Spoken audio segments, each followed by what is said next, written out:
Hello, friends. This is the Clueless Filmmakers Podcast. Thank you for joining us today. I am here this very hot and terribly painful, sweltering afternoon with... Mallory Bigler. And Mickey Comp.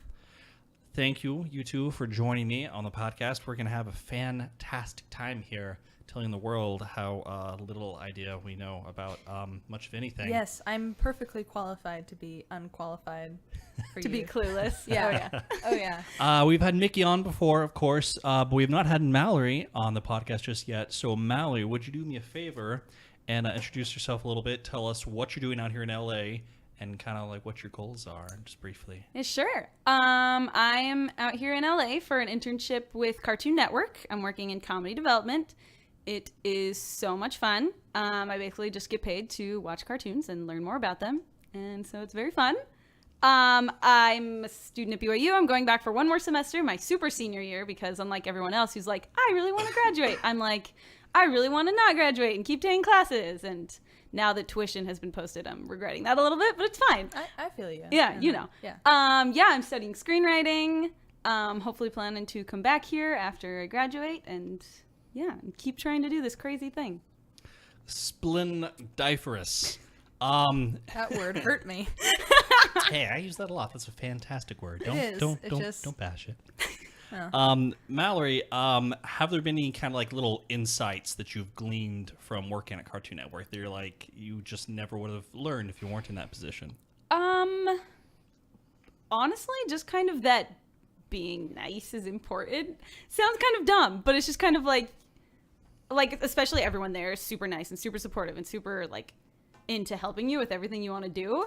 And I feel like all we ever hear is like horror stories about LA is like no one's gonna help you and they're all gonna like throw you out and make you work for everything and like, you know, you're gonna have to claw your way to the top. But kind of the thing that I've noticed from being there is that actually there's a lot of people that just kind of like are passionate about this and want to help you, and like being nice back is the best way to like succeed and do good stuff. Excellent. Thank you. You're very welcome. Very insightful. So, our first main topic of the day, and just a reminder, keep this nice and loose. You don't have to worry about sounding professional. We're clueless. Share stories. I mean, you probably want me to regulate some I of mean, what like, I say. filter a little bit. A I little. only want to spend so much time editing this. Okay. Less burping. But, you know, it's okay. I on the iTunes store, it does have a, you know, explicit tag on it. I don't know how. I could have sworn I told it no explicit language. But you know what? Like, you know, drop your words. Drop Your words. I'm sure nobody at BYU will be upset with hot us. diggity dog. I sure will. Well, our first topic for today is goal setting. I've always found that when I don't set something solid, a solid goal for myself, something concrete that I need to do, I'm probably not going to get it done unless I just stumble upon it, which happens. I stumble upon things, luckily, far more often than any man should, to be perfectly honest. But I feel like we can accomplish so much more when we set concrete goals. This isn't as much of a fun topic as our later one, but please share your thoughts on as far as filmmaking, getting projects done. Like, how often do you set goals? Do you set goals coming out here to LA? Do you set goals throughout your weeks? What do you do? We're your up-and-comings people. Okay, well... I just point out Mallory just Mallory just pointed at Mickey and forced her to there was a big bus coming and Mallory just threw me right big under under the bus. It was barreling fast, and I said, I'm not getting under Yeah, that thing. no, it's all good. Well, that's a really good point. So I'm like a goal-oriented person, but then I never actually do anything to set steps to get towards those goals. Maybe I'm very like dreamy person is maybe a better way of saying like, oh, that would be really cool if I got to do that one day. And then I just kind of do other stuff and don't necessarily say, you know, oh, what should I be doing to, you know, get there?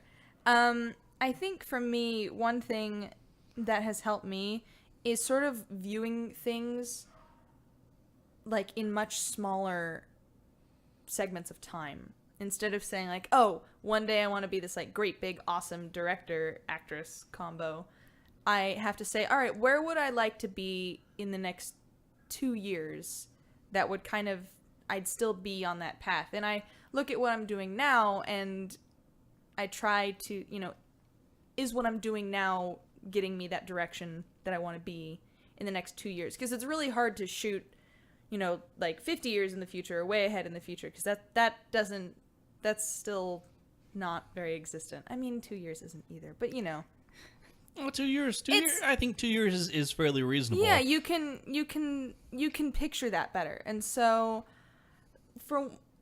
this is gonna sound not as helpful, but I don't know if I had done this in my last time we were here, but I was taking 2 internships and I actually ended up quitting one of them. Not because it was bad, but because I realized that it really didn't line up with what I wanted to be doing. And I would actually not recommend that to people at all. If you have a great internship and a great opportunity for you, you really should try to stick to it as much as you can. However, you need to think about, what am I doing right now, and is that in line with where I want to go? So yeah, don't start going down paths that you're just gonna be like, oh wait, that was dumb. Let's turn around and go back. Like, oh wait, I've spent 3 years doing this thing that I don't really want to be a part of. Yeah. So think things through a little bit. Yeah, think things through, and I think it's totally worthy to. You got to combine, like, where do I want to be, like, what are my dreams, and then like what's practical, and you're not always going to be working your dream job, but are you at least working something that can get you connections towards your dream job? Or will give you valuable skills that could help you later on. And one thing that's really helped me is, I hate doing this and I don't do it very much, but I use Google Calendar or anything like that, and I plan out anything. And I used to like be weirded out by people that would always pull out stuff on their phone and put it in the calendar, but as soon as I have something that's like, oh, that's an activity I'm gonna go do, I make sure to put it in my calendar. I make sure that I'm checking my calendar all the time. Writing things down helps, but know that there are other things besides just internships that can help you. There's tons of classes that you can take. When I quit my other internship, I went out and I signed up for 3 classes that were actually in line with what I wanted to do, and that's been really awesome and helpful. So, I've been talking a lot, but I guess it's all beautiful insight, though. Oh, thank you. Try to break things down, because it's so scary to think about, like, what is my life goal? What is my dream? But try to set maybe a short, long-term goal, because 2 years is still relatively long-term, but it's feasible, and then plan mini steps on the way there. Like, what are the best ways to get from step to step to step? And then stick to it. Like, actually do stuff. Don't just say, like, oh, I'm going to write a screenplay while I'm here. Say, I'm going to write at least 1 page of my screenplay every day while I'm here. And, have those baby steps, and they'll build on themselves. Excellent. Mallory, do now that you've thrown Mickey under the bus, Had all that been your run extra over. time to think, The time even to though think. I told you about all of this yesterday. What do you have to add?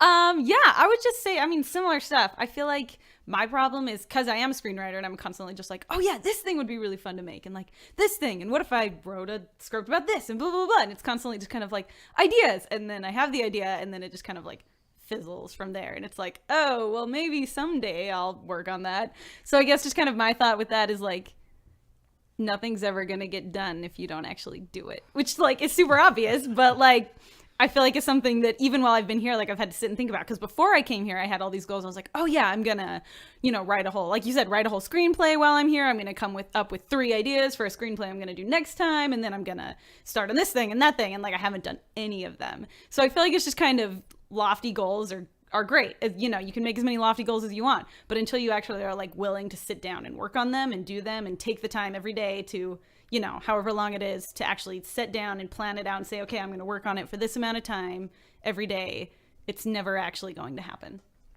So yeah, do that. Yeah, Work I on agree. stuff that makes you excited and do it. I think that's a huge key right there, is working on something that makes you excited. I mean, not everything's going to be excited. I mean, everybody has to take care of their taxes at some point. Boo. Otherwise, Just kidding, I the support IRS taxes. I will mean, come some for of you. us have never done that, Uh-huh. but I've also never. Thank you, Dad. I've also just never made enough money to have to pay taxes. As for my little thoughts, I can also relate a little bit. I came out here, with all these kind of grandiose plans. I have plans all the time. Oh my goodness, I will always sit down and I like to write things out. I like to write down checklists for my day. Sometimes I'll make a game plan for my week. I will tell you, at least 97% of the lists and game plans I have made short term have utterly failed. Oh my goodness, I have stacks and stacks of index cards. Because actually, that's probably plan right there. This says no games, Yep, that's it. Yeah, that no was TV outside. Man in the high castle. No TV outside. I didn't mean That's that the you best place actually to need watch to TV. Daily read script, this. daily voice, new episode completed. Sun Mon to when third fried sat. That was my week thing. I had this game plan of like, I was gonna be only productive. I was gonna watch any TV outside of Man in the High Castle. I wasn't gonna play League of Legends and the other games. I was just gonna work my tail off. And that made it through one day before it fell apart. It got worse throughout the week. At first, like I wasn't, I watched a couple of things where Man in the High Castle, and then I started, not finishing the episodes of the podcast. And anyway, things fall apart. But I have found recently I've been kind of getting some resolve, I guess partially because I'm like looking at myself. I'm 20, almost I'm 25, but I'm 26. Oh, you're and so like old. What is it like to be that old? I know. and I feel like I've accomplished, some things that a lot of other people out here my age have. So I just kind of got a fire underneath me. This podcast itself is, I have fiddled around with this idea for months, maybe a year. I had a parody podcast I'm still kind of working on the side, or satirical podcast, in mind for well over a year, and that hasn't gone anywhere. Anyway, what I wanted doing, like with this, for instance, I just kind of set a goal for myself.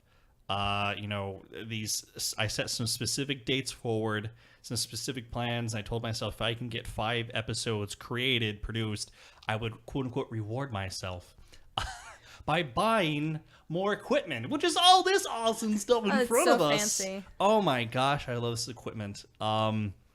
And this episode is the fruit of my labors. Nice. And I'm very pleased with myself. I like how productive your reward systems are, because mine is generally like, then I'll go out and get ice cream. I know. I literally was like, I did good today, so I'm gonna get a ramen. Yep. Oh my goodness. Can we talk about how good ramen is? Though? Ramen's so good. So good. Fun fact for anyone listening to this podcast: actual ramen is delicious. Yes. Okay, I need to find a 'Cause place to get actual ramen in because LA, there's so much food, and take advantage of all Yes. the food that is here, because you can find any kind of food for cheap. Like, don't kid yourself. You can do it. I haven't been able to find any Asian food within a reasonable distance other than Panda Express. Within a reasonable distance of my apartment Yeah. here. I need to try harder. Panda Express, has its benefits. No, it's good, but I would Yeah. like ramen. I would Yeah. like tempura. Some whatever. Anyway, Yeah. thank you for your... Yes? Can I add something to what you just said a second ago? The goal-oriented Yes. stuff. So I think one thing for me, too, I get so discouraged when I set all these goals and then I don't do them. And then I just, lay on the couch all day and think, oh, I'm a failure. Oh, I'm and the worst. I'm the worst. Yep. And I might as well... And then, basically, it takes only 1 or 2 days of me not doing any of the goals that I set before I just give up and flip out and then really don't do anything. And so, really don't let yourself get discouraged if you're not accomplishing all these goals that you're setting for yourself. And if you're noticing, oh, I set... Wow, my wrist just popped. Okay, sorry. If you're noticing, wow, I set all these goals and you're really trying to be, your most productive version of yourself, and then you don't do that, tone back, just take some steps back. Maybe instead of saying, oh, I was going to go to the gym and write a page, and then... go to a museum and then watch a movie. And, if you don't do all those things, maybe just say today I'm going to write a page, and then tomorrow I'm going to go to a museum, and the next day I'm going to watch a movie. Set reasonable goals for yourself, and, then work up to the bigger ones. So don't feel discouraged if and when you don't actually do all the things that you said you were going to do. Because it'll happen. Because it will happen. Yeah. It will, yeah. We're if anything, you don't have gonna fail. that much time. Like, I think, too, when you move out to LA, I spend over 4 hours a day just driving places. Ooh. And Ooh. I live very far away. So That's very far. I and- got 2 hours a day, so I'm close, Yeah. but not quite. Well, sometimes it's never enough time to, like, drive near something, and then I have something a little bit farther away, but I don't want to just wait there 4 hours. So I go back and then, But I spend so much of my time driving or doing other things that at the end of the day, I come back and I say, oh, I was going to do all these things, but then I didn't have time for that. And so, just know that it's okay. You don't have to have produced a blockbuster in your first month in LA.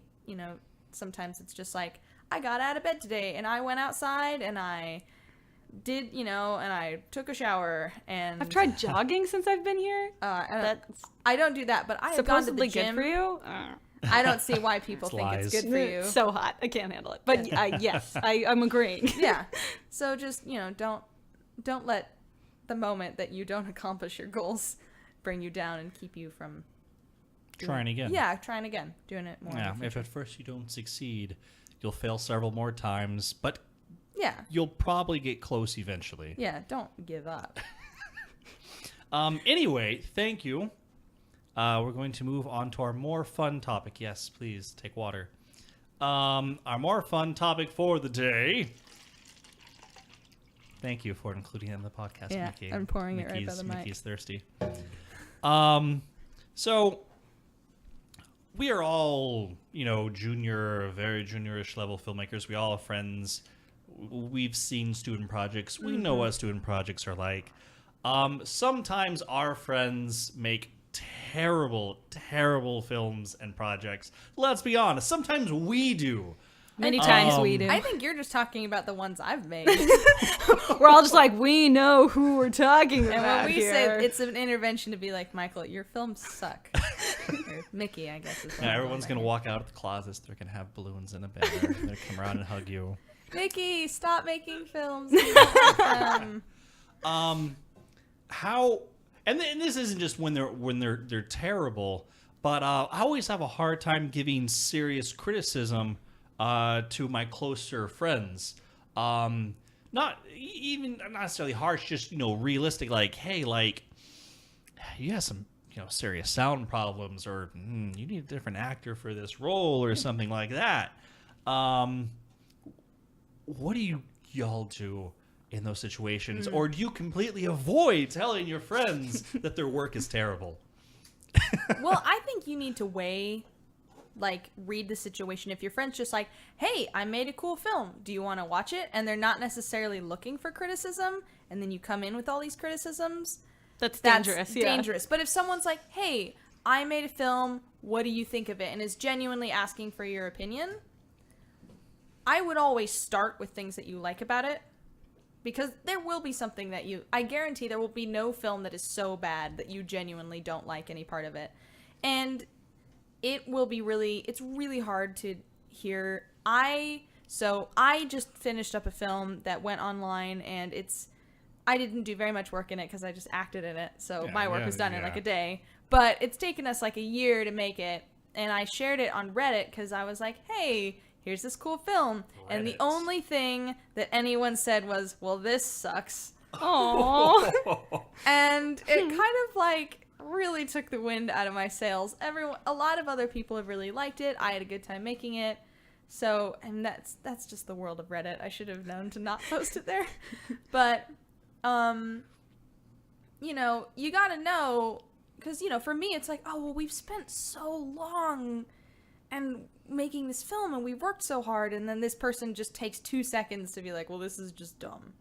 And so don't be that person, but you can start off by saying, hey, these are some things I really liked, and then don't phrase it like, this is bad, but you can phrase it, I think that maybe next time you could put a little bit more work into sound, or if you still have time to edit it, you know, there's some crackling. I noticed some crackling in some places. You can work on that. A wonderful phrase is things like, I wonder if. So instead of saying, why did you use that shot? That doesn't make sense. You could say something like, I wonder if you had maybe used a different shot here, what that would have said in the story. See, now, I guess it's kind of depends. If it's somebody I know really well, I would feel like that's kind of sugarcoating. But if it's just like someone I barely know, you gotta I might weigh your use, relationship. Because I feel like Mallory, or either of you two, if I showed you guys a film and I was genuinely like, what do you think? And you guys were like, I don't like this part, I'd be totally cool with it because I'm close enough to you guys and I respect your opinion. And so that's fine. But if it was someone that I didn't know as well and they just immediately were like, well, I don't like all this and this, I'd be like, whoa, okay. Back up. Hold on. Like, they're totally, they're no different than you guys, but I don't know, you just gotta really feel the moment, I guess. Yeah, well, I was just going to say, I feel like what I've learned in my experience in film school, which is very limited compared to most people's experiences in anything, but is that it's really important for us in this business to learn how to give and get criticism. And if you don't practice doing that, you're never going to learn how to do either of them well. And so every single thing anyone ever says about something that you made, you're going to just take as an offense and not know how to listen to it. And then the same way, whenever you try to give criticism, you're only ever going to give it in a way that's harsh and too much and too negative. So I feel like you have to practice and you have to kind of learn. I don't know, last year, me and a big group of friends formed this like writers group where we met together every single week and we just like read things that the other person had written, or we talked about ideas, or we, talked about plans for the future and things we wanted to try to do and things we didn't want to try to do. And that was really, really helpful because we kind of formed this group where we were all very comfortable with each other and we knew our only goal was to help the other person and to genuinely be like, I want to make your stuff better and I want to help you make something that will actually be good and that you can be proud of and you can put in your portfolio and you can submit for different things. And so when you have that kind of relationship, it makes it a lot easier to kind of be willing to give and to receive criticism and to feel like it's coming from a place of genuinely trying to help rather than I'm so high and mighty and I know what will make your thing better and let me cast some of my wisdom upon you. So I guess that's just my encouragement. It's kind of find those people that you trust and reach out and be willing to take criticism from them and give. Nice. Just you go ahead. No. Okay. Well, I don't know. Please. Okay, sorry. Just on the note of what Mallory had said, I think it's important too.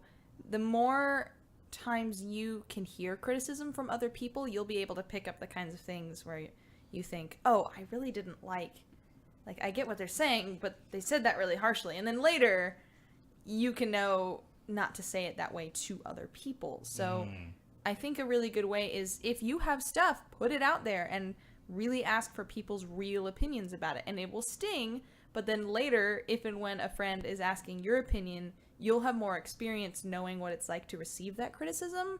And you can think, okay, I didn't like it when somebody said it this way. So how can I say it to this other person that will be easier for them to hear? Cool. And then what were you going to say? A couple of things. I kind of want to, I guess this comes from doing all these script coverages and just slowly kind of becoming more and more brutal.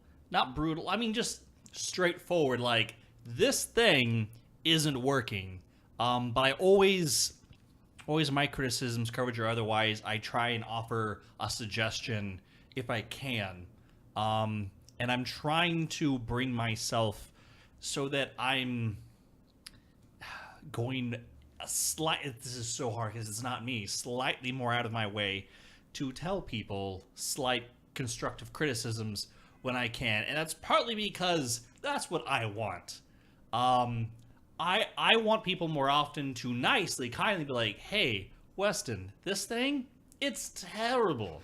Like, that shirt looks awful on you. Oh my gosh. Or this idea for this episode is disgusting. Have like, you what's seen- wrong with you? Have you seen the movie Tootsie?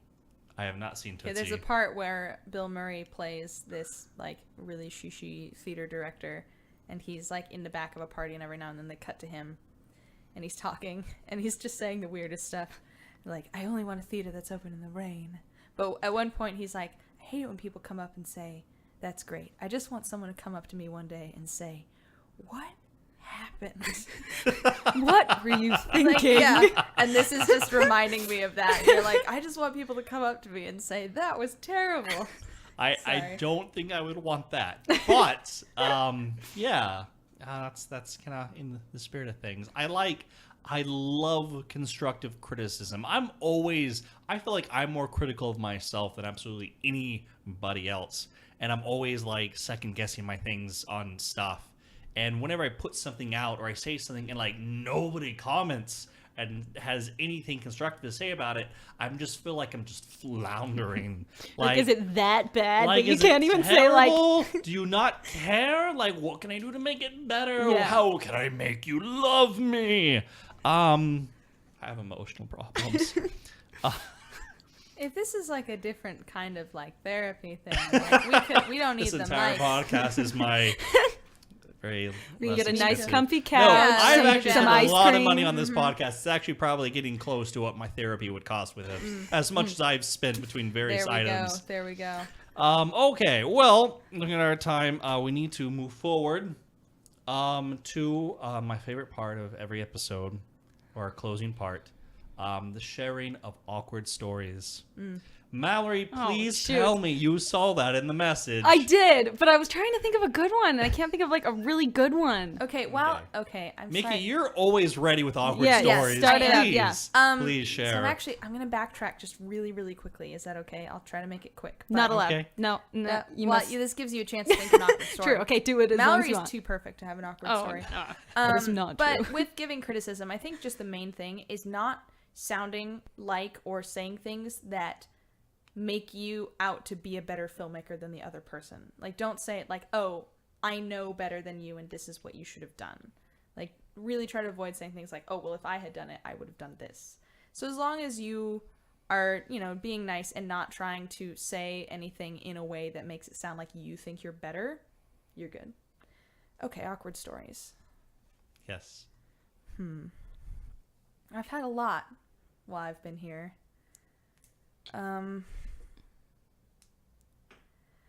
Well, I've been wedding dress shopping, and that has been awkward, but not in a way that's, like, shareable on a podcast. More just in a, like... Life-altering. More, like, yeah, like, well, and what I don't am know anything about wedding dresses. I went into David's Bridal the other day, and the woman was like, what can I help you find? And I was like, a wedding dress? That you sell those here, right? Yeah, and like, she was like, well, what, like, tell me more about it. And I was like, well, probably, like, white, right? That's Like, what people do, like, right? and, yeah, that poor woman, she worked so hard.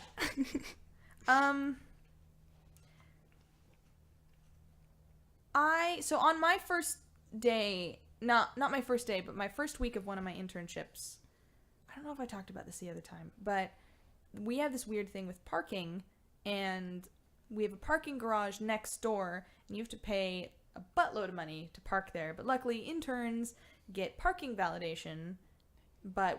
So there's two different ways that you can do parking payments. There's validation passes that you can use at the end of the day.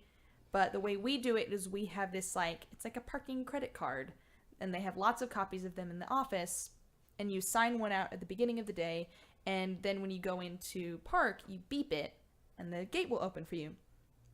And my boss had said, so, when you come here the next time, just leave your car in the loading zone outside of the door, because our office is just right inside, and you won't even have it there for 30 seconds, so just park it there, run in, grab a parking pass, and come back out, because you need the pass to get into the garage. And of course, to get the pass, you have to get out of your car.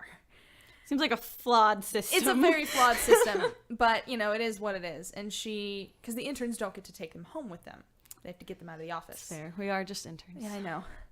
And she was like, but the parking people, like, they know about it. They know that we do that, so you'll be totally fine.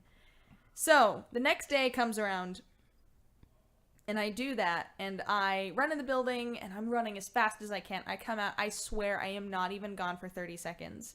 And I come out, and there is this very intimidating woman leaning her arm on top of my car with like a big security badge Oh. and really dressed up. And I just like, she was leaning on it in a way where if she had said, give me the keys, this is mine now, I would have just like given Here, them to her. take them. Just like, you're right, that's your car, I'm so sorry that I bothered you, have a good day. And I was terrified, and I ran out to the car, and I had my keys out, so it was obvious that was my car, because also all the other cars there were these cargo vans and pickup trucks, and I had this like little red Kia, and also everyone else that works there has like a Camaro or a Ferrari, and I have this like very bird poop covered, like very cheap car, and it's not. You always feel a little inadequate driving to work. But she just looks at me and she's like, "Is this your car?" And I was like, "Yeah, And she was like, well, "You can't park it here." And I just tried to put on my "I'm an intern and I'm sorry" face as best as I could. And I had my keys and my pass. And I said, I'm so sorry. And my boss is just, this is my first day. She told me to leave it here. And she was still leaning on my car at that point on the driver's side. So I couldn't get in the car. Get away. And she didn't even say anything. She was just looking at me up and down as I was trying to explain. I was like, I don't know. That's just what they said to do. I'm not going to park it. I'm just going to like go over there. And she just was like, well, you can't park it here. You've got to park it on the street. And so I did that the next day. And it turns out you have to have a permit to park on the street. And when I got there was a parking guy who was like, you can't park here. And I was like, well, I'm not actually parking here. I'm just... And anyway, when I went in the office later, I was sitting down by one of the interns. I was like, so where are we supposed to, like, leave our cars when we get our passes? And he said, oh, you just leave it in the loading zone. And I said, no, because there's that really scary woman that will come and take your car from you. And he said, no, I don't, who are you talking about? Like, that's never happened to me. And I explained it. He's like, yeah, I've been working here for 4 months and that's never happened to me any of the mornings I've been there. And my second day of working there, I just was doing everything wrong. And then like later, getting out of the garage, my pass wasn't working. So the parking people were like looking in my car and they're like, you trying to steal parking? I was like, no, I don't know how to get out of here. And so now I will leave my car. There's like a really sketchy alleyway nearby. And Danger. I'll drive all the way down to the end of the alleyway and park my car there and just sprint in and get my pass and then sprint back out, even though all the other interns are like, you can leave it in the loading zone. And I was like, no, I'm not doing that again. The woman, You've been marked. She'll I know. recognize you. I know, because one day I came back and she was standing there in front of the loading zone looking around. So she really is like standing there waiting for me. She's out for you. I know. So, I had said before, like, oh, usually when you say I'm an intern, people will help you, but sometimes that doesn't work. No. So yeah, that's my story. Good. Parking my car. It's a good story. Thank you. All of my stories are just like me being dumb and like sheltered and when she not says that, understanding. she means her being adorable. No, like, okay, the ones Those are perfect. Any of them. Any of them work. They don't even have to be in LA. They can be anywhere. Oh, okay, well, Any entirely. we don't want to open up your that whole can life. of worms I think we because do. no, okay, but no, thanks here in LA.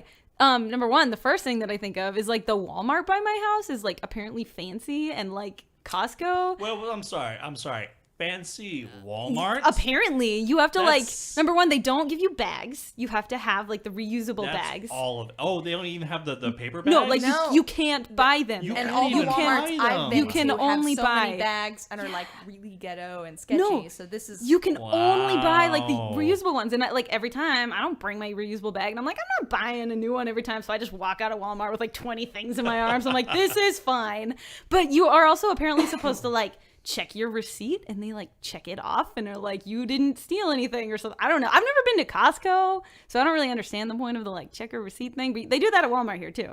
And there's not really a story there other than that like so many times I've wandered awkwardly up with like my armload of things and been like, here is my receipt, I think. And they just kind of look at me and then like mark something on it and walk away. So I still don't know if that's what I'm supposed to do or not. But I do it. The shopping experience is different here, and I'm still getting used to it. Yeah, no, okay, but on the parking side, so there was this one point where me and the other interns wanted to go to the beach, to Santa Monica Beach, and it was like my first week here. I didn't understand. I was terrified of parking because there is no parking anywhere in LA. So I'm driving around in circles in the place that we're supposed to meet, and I'm like, I have no idea where I'm supposed to go. What am I supposed to do? So I finally pull up in front of this apartment complex, and I stop my car, and I'm sitting there, and I'm like, I can park here, right? Like, there's no sign saying I can't park here. Yeah, it should be fine. And so I get out and start walking away. And I was like, no, you know what? I'm just going to make sure. So I go and I knock on the door of the apartment building. No one answers. I was like, okay, well, this is fine. So I walk around to the other side and I'm like, okay, well, maybe like someone will be here and they can like just tell me. This is like literally a public road. Like there's no reason that I shouldn't be able to park there. So very happy. So I get to, they have that little like call box thing, you know, where you can like call the manager. So I call the manager and I'm like, hi, I'm like parked on the street. Is that okay? And he's like, well, are you parked in front of like a loading garage? And I was like, no, I'm just like on the street. Is that okay? And he just starts laughing and he's like, yeah, it's the street. And I'm just like, okay, bye. And then I ran away and it was fine. But so, yeah, that's my story. Yeah. Mallory, there are shows on Cartoon Network that are surely based off of you. Yeah, it was very embarrassing. And I was just like, I'm sorry, I'm dumb. That was amazing. That's I'm my so stories. happy you did that. Oh, no. All my that parking is stories are precious like the as exact can be. opposite of that experience. I'll find a street. I'm like, yeah, I can park here. It's fine. And I come back and I have like a $200 ticket. Oh, no. And it's like a Monday morning.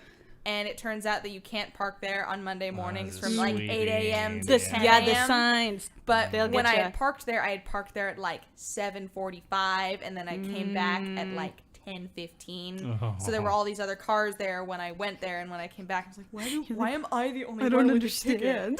There's all these other cars here. And then there's like one sign at the end of the street that's like, oh, you can't park here at the exact time. Now, that you gotta here. walk down the I know. entire Check the length of whole that street, street guys. and find the signs. Check the whole street. It's Oh the my worst. gosh, parking.